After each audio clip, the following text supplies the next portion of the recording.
na imensidão sombria do tabuleiro geopolítico, onde alianças são frágeis e drones são letais, um novo capítulo se desenrola.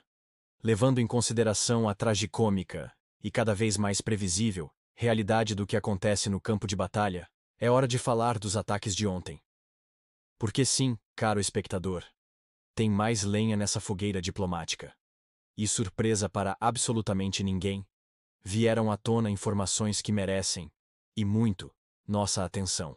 Basicamente, para quem ainda não entendeu a novela, os meios de comunicação, especialmente os do Ocidente, sempre eles, acabaram de revelar que Kiev está, digamos, ligeiramente aflita após seu ataque aos aeródromos russos. E não para por aí. Está ficando cada vez mais difícil sustentar a ideia de que a Ucrânia conseguiu executar esse ataque sozinha, sem uma mãozinha, ou um empurrão com os dois pés, dos Estados Unidos. Sim, exatamente isso que você ouviu. Na Ucrânia, cresce vertiginosamente a preocupação, não com a previsível resposta da Rússia, que, sejamos sinceros, é quase tão certa quanto a conta de luz no fim do mês, mas com o risco real de seus aliados ocidentais começarem a olhar torto e, quem sabe, virar as costas. Porque, afinal, amigo é amigo, mas mísseis à revelia. Não dá. Isso, pelo menos, é o que crava o jornal The Economist. Anotem isso. E segundo esse mesmo veículo, que adora uma fonte anônima tanto quanto nós gostamos de um plot twist, um alto funcionário ucraniano, altíssimo, quase inalcançável, revelou que esse ataque coloca em risco as já tensas relações com os aliados do Ocidente. Que estão todos, diga-se de passagem, observando de camarote, binóculos na mão, cada decisão tomada. E, spoiler, eles não estão exatamente sorrindo. A preocupação, nesse caso, é bem objetiva e vem embalada numa referência histórica daquelas. A Batalha de 1853 no Porto, onde o Império Otomano e o Russo se digladiaram. Spoiler antigo, deu Rússia, vitória esmagadora, sem sequer perder um soldado. Só depois é que França e Reino Unido se tocaram que, opa, talvez fosse o caso de dar uma força para os otomanos e entrar na briga. História se repetindo? Quem diria? Avançando na linha do tempo, voltamos ao presente, onde, segundo alguns veículos dos Estados Unidos, a Ucrânia não avisou previamente o governo de Donald Trump sobre o ataque. Outros dizem que sim, que ele sabia. E aí, meus caros, temos oficialmente aquele clássico jogo internacional do sabia ou não sabia, versão nuclear. E claro, isso complica um tantinho os planos do então presidente dos Estados Unidos, Donald Trump, que anda de olho num plot twist próprio, fazer negócios com a Rússia. Isso mesmo. O país mais sancionado da história da humanidade, uma espécie de recordista olímpico em punições econômicas, pode, pasmem, virar um parceiro comercial dos Estados Unidos. Palavras do próprio.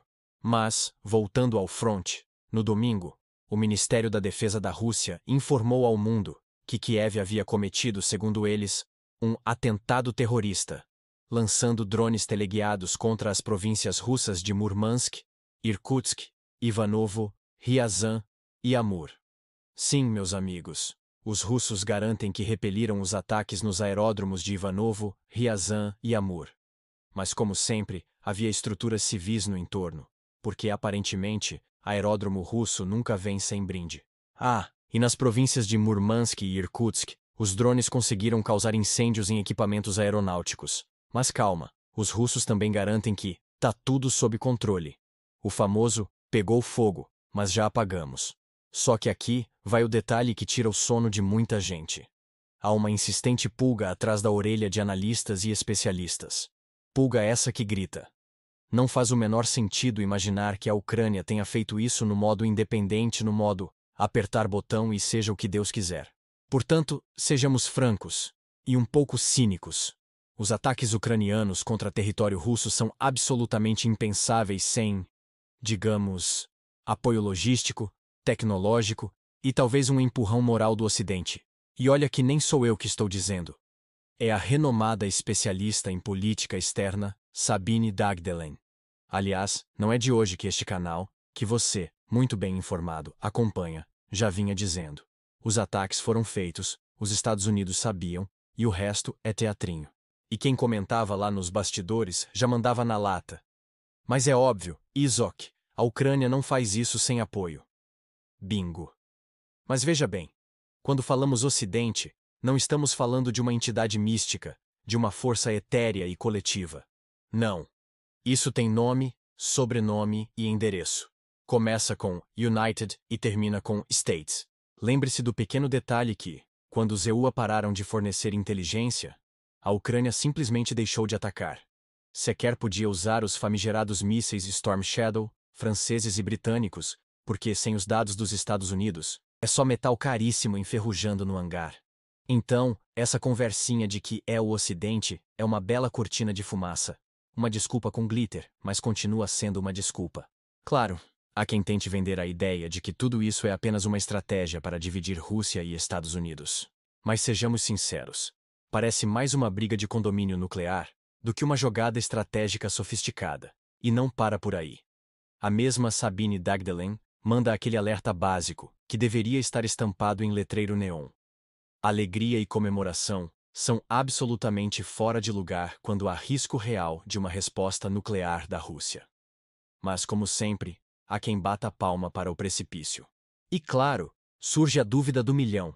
Até que ponto o centro de comando dos Ilsemuailua, em Wiesbaden, aquele simpático complexo militar na Alemanha, esteve metido na preparação e execução desses ataques?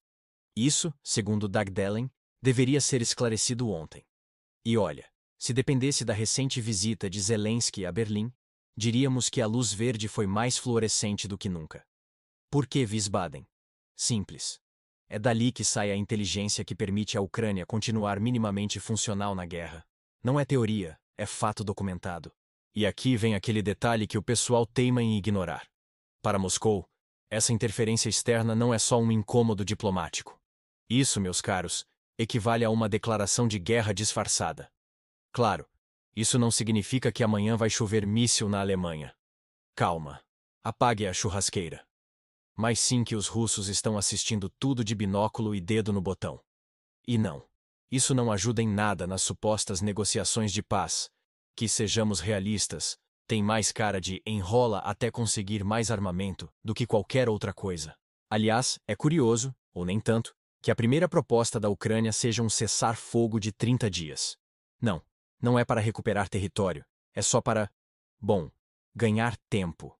Porque, convenhamos, em 30 dias dá para fazer muita coisa. Principalmente receber alguns presentinhos de longo alcance. E, olha só, surpresa nenhuma. A Alemanha já se prontificou a ajudar mais. Disse que vai apoiar Kiev, sim, e até desenvolver armas de longo alcance para eles. Porque, claro, nada acalma mais um conflito do que colocar mais gasolina na fogueira. E se tudo isso já soa preocupante, segura essa. Um coronel britânico, sempre eles, não é? Resolveu que a solução definitiva é simplesmente dar armas nucleares para a Ucrânia. Isso mesmo que você ouviu. Porque, claro, se o problema é fogo, bora jogar um pouco de napalm. Resta saber se a Alemanha, tão rápida no apoio, será igualmente rápida em esclarecer essa história toda. Mas, sejamos honestos, sabemos como isso termina. Com silêncio, cara de paisagem e aquele clássico, não tenho informações sobre isso. E aqui vai a previsão que nunca falha. Daqui uns anos, documentos serão desclassificados, reportagens especiais pipocarão, e algum jornalista de terno dirá com cara de choque: nossa, descobrimos agora o que já se sabia há anos. E nós, que já estamos aqui acompanhando essa novela, só vamos balançar a cabeça e dizer: sério? Jura? E é isso, pessoal. Triste, repetitivo, mas nada surpreendente. Se gostou desse mergulho no absurdo geopolítico, deixe seu like, compartilhe com aquele amigo que adora uma conspiração bem embasada, e até a próxima. Amém.